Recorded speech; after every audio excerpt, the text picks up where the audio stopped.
नमस्कार।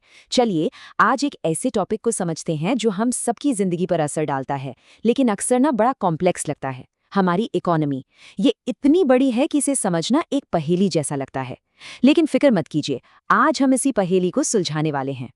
तो सबसे बड़ा सवाल यही है कि आखिर इस विशाल जटिल इकोनॉमिक मशीन को समझा कैसे जाए।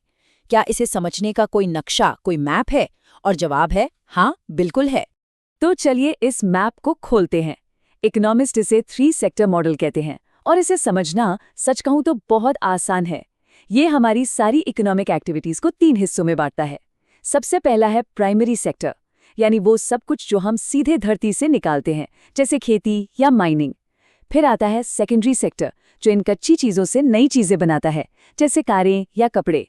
और आखिर में है टर्शरी सेक्टर, जो हमें सर्विसेज देता है, जैसे बैंकिंग, एजुकेशन या आईटी। पर रुकिए, कहानी यहाँ और भी दिलचस्प हो जाती है। आज की मॉडर्न दुनिया में ना, ये 3 सेक्टर वाला मॉडल थोड़ा और आगे बढ़ गया है। प्राइमरी, सेकेंडरी और टर्शरी के अलावा अब हमारे पास क्वाटर्नरी सेक्टर भी है, यानी नॉलेज सेक्टर। सोचकर देखिए, सॉफ्टवेयर डेवलपमेंट या आर&डी के बारे में। और फिर आता है क्विनरी सेक्टर।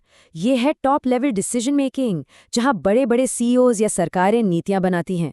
तो ये है हमारी पूरी इकोनॉमी का एक कंप्लीट मैप। तो चलिए इस मैप के पहले हिस्से से शुरू करते हैं। Primary sector. ये हमारी इकोनॉमी की नींव है, वो बुनियाद जिस पर बाकी सब कुछ टिका है, वो हिस्सा जो सीधे धरती से वैल्यू निकालता है। भारत की आत्मा तो हमेशा से खेती से जुड़ी रही है। हजारों साल पहले की बात करें, सिंधु घाटी सभ्यता से लेकर मौर्य साम्राज्य तक, हमारी खेती हमारी शान थी। लेकिन फिर आया औपनिवेशिक दौर और पूरी तस्वीर ही बदल गई। भारत को सिर्फ कच्चे माल का एक एक्सपोर्टर बना दिया गया, जिससे हमारे अपने उद्योग बढ़ने से पहले ही मुरझा गए। ये हमारी इकोनॉमिक हिस्ट्री का, आप कह सकते हैं, एक टर्निंग पॉइंट था। और आज भी देखिए, इस सेक्टर की अहमियत कम नहीं हुई है। जरा सोचिए, भारत की लगभग 44% आबादी, मतलब करीब करीब आधी वर्किंग पॉपुलेशन, अपनी रोजी रोटी के लिए सीधे इसी सेक्टर पर निर्भर है। ये कोई छोटा मोटा आंकड़ा नहीं है, ये इस सेक्टर के सामाजिक महत्व को दिखाता है। लेकिन यहीं पर एक बहुत बड़ी इकोनॉमिक पहेली सामने आती है। अब तस्वीर का दूसरा पहलू देखिए। जहां लगभग आधी आबादी इस सेक्टर में काम कर रही है, वहीं देश की टोटल इनकम, जिसे हम जीवीए कहते हैं, उसमें इसका योगदान सिर्फ 18% के आसपास है। मतलब काम करने वाले लगभग 50%, लेकिन इनकम में हिस्सा सिर्फ 18%। इसी को इकोनॉमिस्ट प्रच्छन्न बेरोजगारी या डिस्गाइज्ड अनएम्प्लॉयमेंट कहते हैं।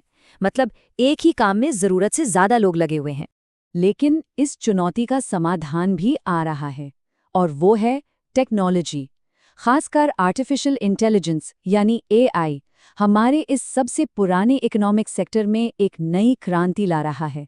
ड्रोन और सेंसर्स से होने वाली प्रिसिजन एग्रीकल्चर पैदावार बढ़ा रही है, तो शहरों में होने वाली वर्टिकल फार्मिंग पानी बचा रही है।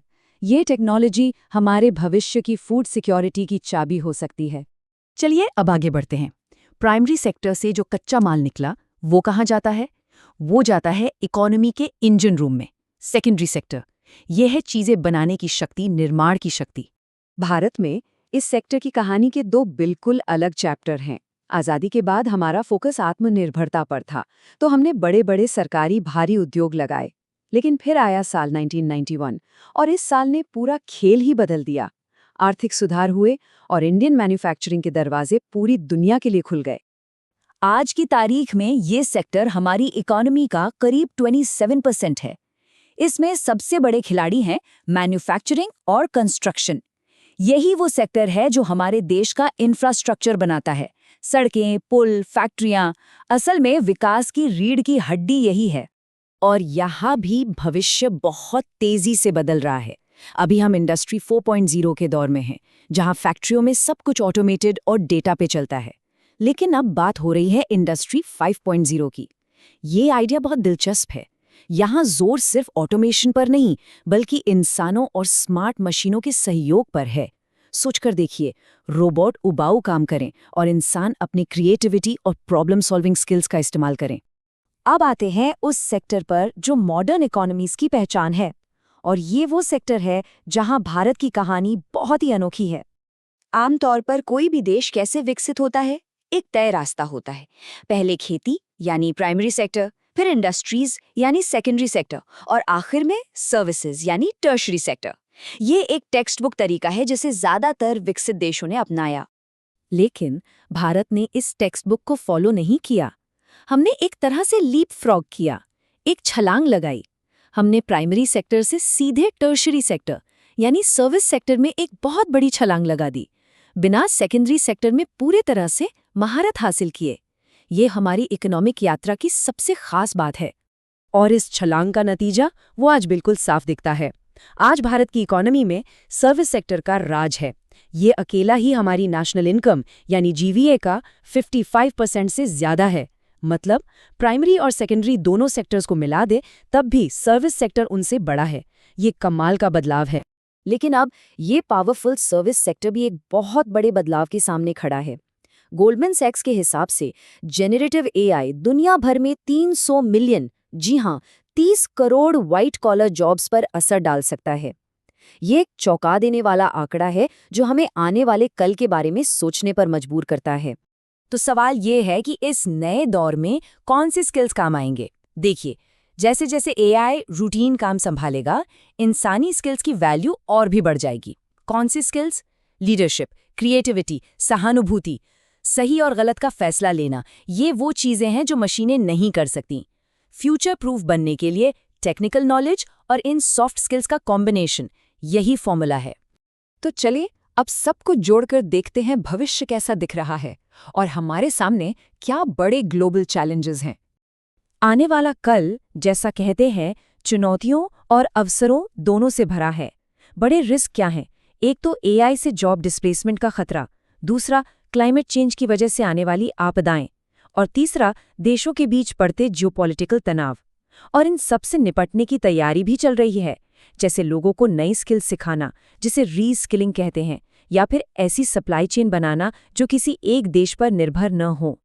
आखिर में एक बहुत जरूरी बात याद रखनी चाहिए। इकोनॉमी सिर्फ जीडीपी के आंकड़ों या स्टॉक मार्केट के इंडेक्स का खेल नहीं है। ये असल में हम इंसानों के प्रयास की कहानी है। कैसे हम इस धरती के संसाधनों को लेकर अपनी सभ्यता को आगे बढ़ाते हैं, उसकी समृद्धि में बदलते हैं। और इसी सोच के साथ एक आखिरी सवाल छोड़ जाते हैं जिस पर हम सबको सोचना चाहिए। जैसे जैसे एआई हमारी इकोनॉमी को, हमारी दुनिया को दोबारा से आकार दे रहा है, आने वाली पीढ़ी के लिए कौन से स्किल्स सच में मायने रखेंगे? इस सवाल का जवाब सिर्फ पॉलिसी मेकर्स को नहीं, बल्कि हम सबको मिलकर ढूंढना होगा।